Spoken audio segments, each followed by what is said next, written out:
नमस्कार दोस्तों, स्वागत है आप सभी का Pandey sir study 809 YouTube channel पर। आज हम मध्य प्रदेश के इतिहास के बारे में पढ़ेंगे। तो आइए देखते हैं मध्य प्रदेश का इतिहास। देखिए, मध्य प्रदेश में प्राचीनतम में नवीनतम चट्टानों का प्रतिनिधित्व मिलता है। मध्य प्रदेश में प्राचीनतम में नवीनतम यानी नई नई चट्टानों का प्रतिनिधित्व मिलता है, जो इसकी ऐतिहासिकता का प्रतीक है। यहाँ हुए उत्खनन और पुराशोध उपरांत उपकरणों की बनावट के आधार पर इसको निम्नानुसार बांटा जा सकता है। पहला है पुरापाषाण काल। पुरापाषाण काल का जो समय है ये 2.5 लाख से 10,000 ईसा पूर्व तक का माना जाता है। पुरापाषाण काल 2.5 लाख वर्ष से 10,000 ईसा पूर्व तक माना जाता है। इसमें क्या है, नर्मदा घाटी सर्वेक्षण किया गया। HD सांकलिया, मैक्राउन, जोशी, होशंगाबाद, नरसिंहपुर में पुरातन जीवाश्म, हथनौरा से नर्मदैंस से मानव की खोपड़ी, महादेव पिपरिया में 860 औजार और चंबल में मंदसौर से कुछ औजार मिले। बेतवा घाटी, सोन नदी और भीमबेटका से प्राप्त औजार। इनसे हमें पता चलता है कि ये पुरापाषाण कालीन औजार थे और 2.5 लाख से 10,000 ईसा पूर्व तक ये समय रहा। दूसरा, मध्य पूर्व पाषाण काल। इसके जो साक्ष्य मिलते हैं वो कहाँ से मिलते हैं? मंदसौर, नाहरगढ़, इंदौर, सीहोर और भीमबेटका से जो प्रमाण मिले हैं उनके आधार पर मध्य पूर्व पाषाण काल के बारे में जानकारी मिलती है।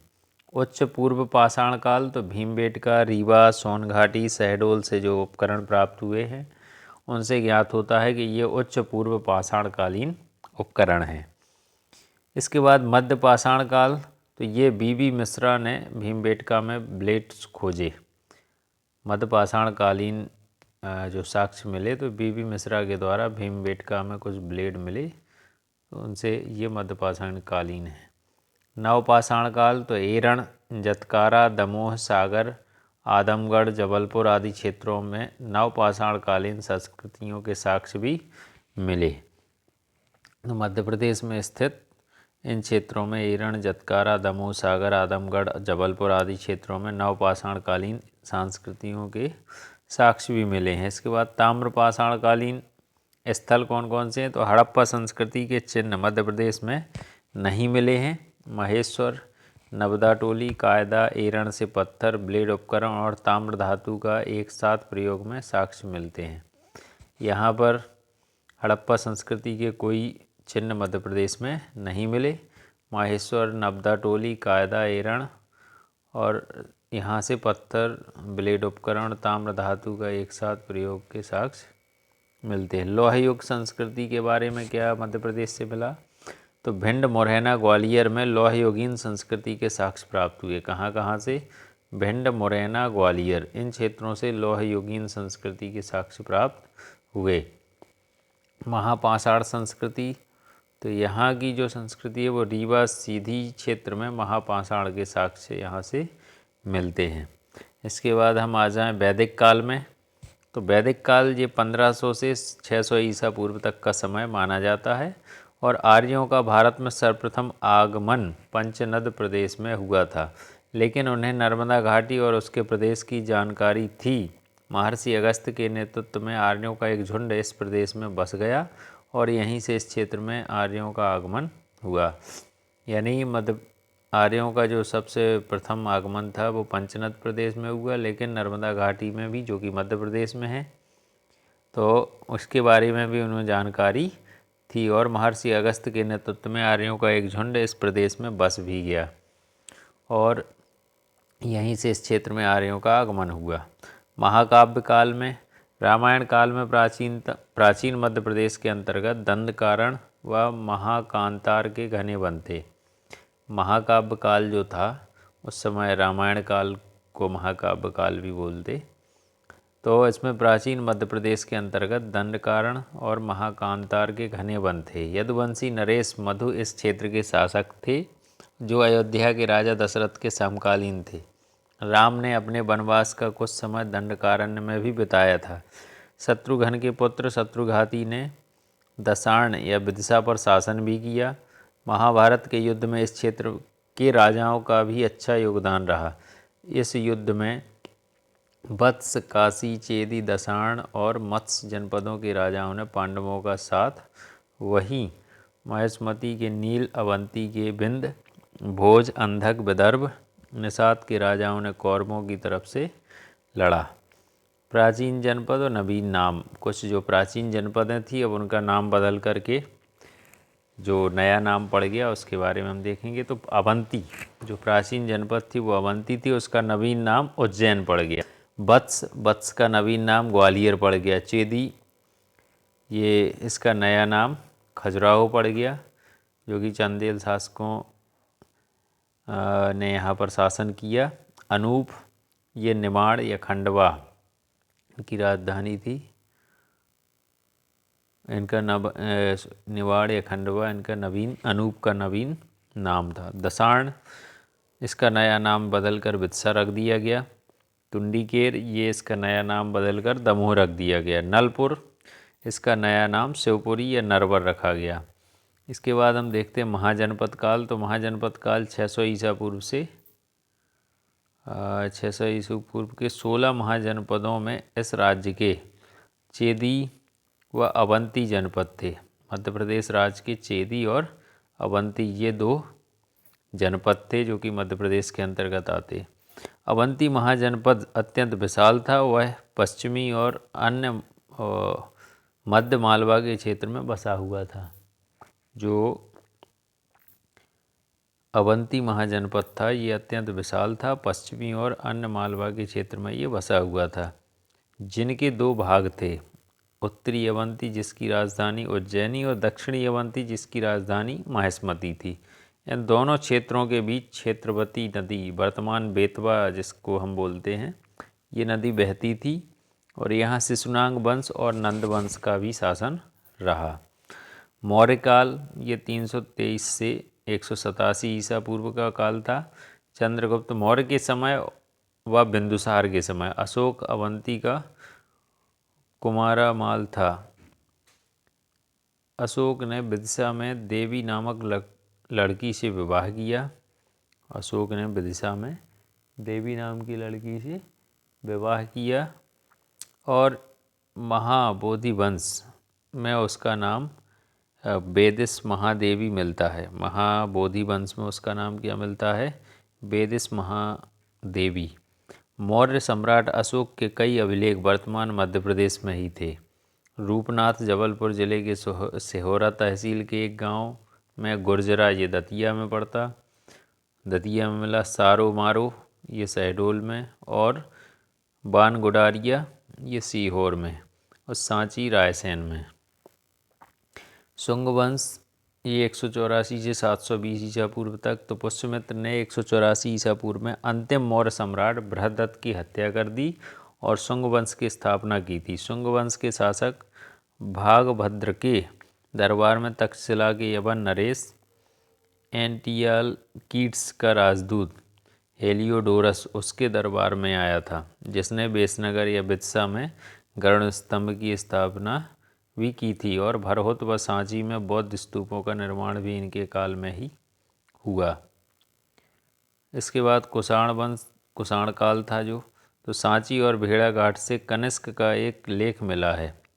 सांची और भेड़ाघाट से, जो कि जबलपुर के पास पड़ता है, यहाँ से एक लेख मिला है। कनिष्क के राज दरबार में निम्न विद्वानों की उपस्थिति थी। अश्वघोष जो कि राजकवि था, आचार्य नागार्जुन, पार्श, वसुमित्र, मातृचेट, संघार, चरक जो चरक संहिता के रचयिता भी हैं। इसके बाद गुप्त काल, तो ये 230 से 550 ईस्वी तक। तो मध्य प्रदेश का इसमें क्या योगदान है? संस्थापक श्री गुप्त के बाद उनका पुत्र घटोत्कच इस वंश का राजा हुआ।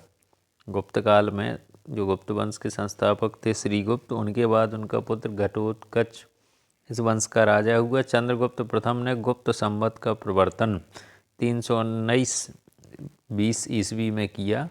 समुद्रगुप्त इस वंश का सर्वाधिक प्रतापी शासक था। इसे भारत का नेपोलियन भी कहा जाता है। उसके कुछ समय बाद चंद्रगुप्त द्वितीय विक्रमादित्य इस वंश का शासक हुआ, जिसने शकों को हरा करके अपने राज्य में मिला लिया। इसलिए इसे साकारी भी कहते हैं।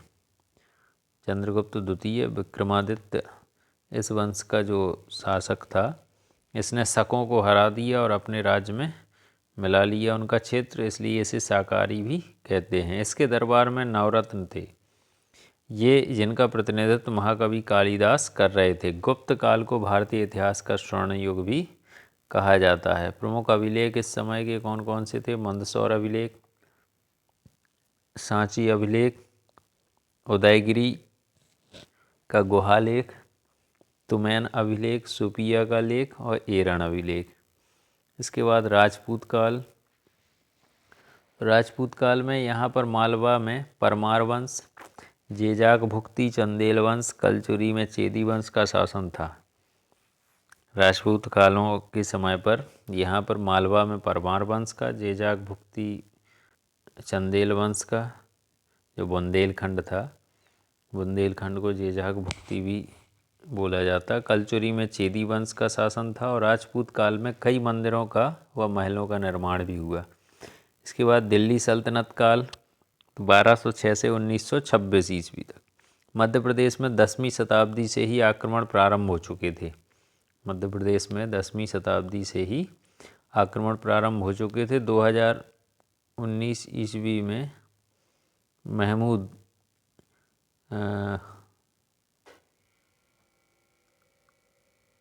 महमूद गजनवी ने ग्वालियर पर आक्रमण किया। बाद में ऐबक, इल्तुतमिश आदि शासकों ने अपने अधिकार कई किलों पर किया। यहाँ पर 19 होगा।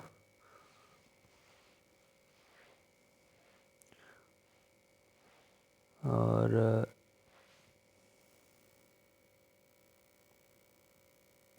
मुग़ल काल ये 1526 से 1857 तक रहा। इसका शासनकाल 1526 से 1857। तो 1526 में बाबर ने सम्राट बनते ही मालवा पर कर चंदेरी के किले पर अधिकार कर लिया। 1526 में बाबर ने सम्राट बनते ही मालवा पर कर और चंदेरी के किले पर अधिकार कर लिया। हुमायूं ने संपूर्ण मालवा जीतकर अपने साम्राज्य में मिला लिया। कन्नौज 1540 ईस्वी के युद्ध में शेर शाह ने हुमायूं को हरा दिया और उसे अपने राज्य में मिला लिया। शेर शाह ने 1545 ईस्वी में बुंदेलखंड के कालिंजर किले पर आक्रमण किया।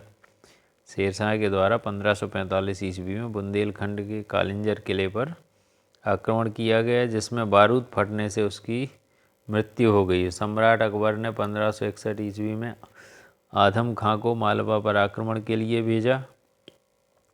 उसने बाज बहादुर को हरा दिया और अकबर ने गोंडवाना, कालिंजर, असीरगढ़ 1601 ईस्वी में अपना अधिकार किया। और औरंगजेब की धार्मिक नीति के कारण मालवा व बुंदेलखंड में विद्रोह हुए। ओरछा के राजा छत्रसाल ने शिवाजी से प्रभावित होकर के, ओरछा के जो राजा थे छत्रसाल, उनने शिवाजी से प्रभावित होकर मुग़ल सेना की नौकरी छोड़कर बुंदेलखंड में विद्रोह, धमानी व कालिंजर पर अपने अधिकार जमा लिया। उसने पेशवा बाजीराव को पर्याप्त भाग जागीर के रूप में दे दिया। यहीं से प्रदेश में मराठों का भी प्रवेश हुआ। मराठा काल ये 1707 से 1818 ईस्वी तक माना जाता है। शाहू ने हुसैन अली से संधि करके मराठों द्वारा विजित प्रदेश खानदेश व गोंडवाना को अपने अधिकार में ले लिया। शाहू ने हुसैन अली से संधि करके मराठों द्वारा विजित प्रदेश खानदेश और गोंडवाना को अपने अधिकार में ले लिया। 1722 ईस्वी में बाजीराव ने मालवा पर प्रथम बार आक्रमण किया। इसके बाद 1724 ईस्वी में इस भूभाग में चौथ के लिए युद्ध किया गया और 1737 ईस्वी में पेशवा बाजीराव से एक संधि करनी पड़ी, जो दुरई सराय की संधि के नाम से प्रसिद्ध थी। अंग्रेजी काल तो प्रथम आंग्ल मराठा युद्ध 1775 से 1782 ईस्वी तक चला। यह युद्ध अनिर्णायक समाप्त हुआ। यह युद्ध कैसा रहा? अनिर्णायक, कोई निर्णय नहीं निकला, जिसके दरमियान कंपनी व पेशवा के मध्य 1776 ईस्वी में पुरंदर की संधि और 1779 ईस्वी में बड़गांव की संधि और 1782 ईस्वी में मालवाई की संधि हुई। द्वितीय आंग्ल मराठा युद्ध 1803 से 1806 ईस्वी तक, ये 1803 से 1806 ईस्वी तक चला और इसमें अंग्रेज़ों का पक्ष भारी रहा। इस युद्ध के दौरान कंपनी और पेशवा के मध्य 1802 में बेसीन की संधि हुई, 1803 में भोंसले से देवगांव की संधि और सिंधिया से 1803 में अर्जन गांव की संधि हुई। होलकर से 1805 में राजपुर घाट की संधि की गई। तृतीय आंग्ल मराठा युद्ध 1817 से 1818 ईस्वी तक चला। इसमें मराठों की पूर्णतः हार हो गई और उनका संपूर्ण साम्राज्य अंग्रेजी साम्राज्य में मिला लिया गया और 1818 ईस्वी में पेशवा पद की समाप्ति कर दी गई। इसके बाद 1857 का स्वतंत्रता संग्राम और मध्य प्रदेश। देखिए 10 मई 1857 मेरठ के उत्तर प्रदेश से सैनिकों का विद्रोह। स्वाधीनता संग्राम 10 मई 1857 में मेरठ उत्तर प्रदेश से सैनिकों का विद्रोह हुआ और यहीं से स्वाधीनता संग्राम प्रारंभ हो गया।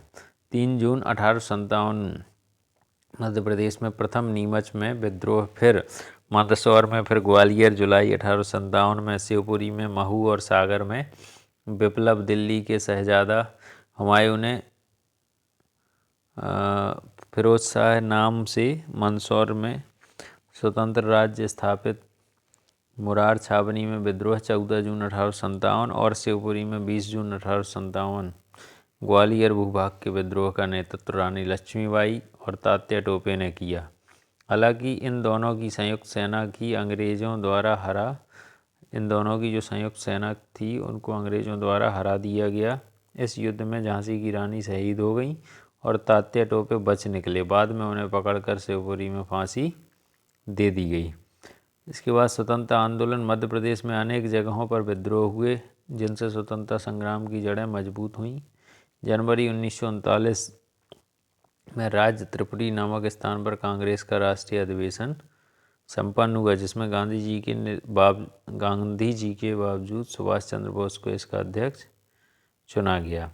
तो इस प्रकार मध्य प्रदेश के इतिहास के बारे में हमने अध्ययन किया।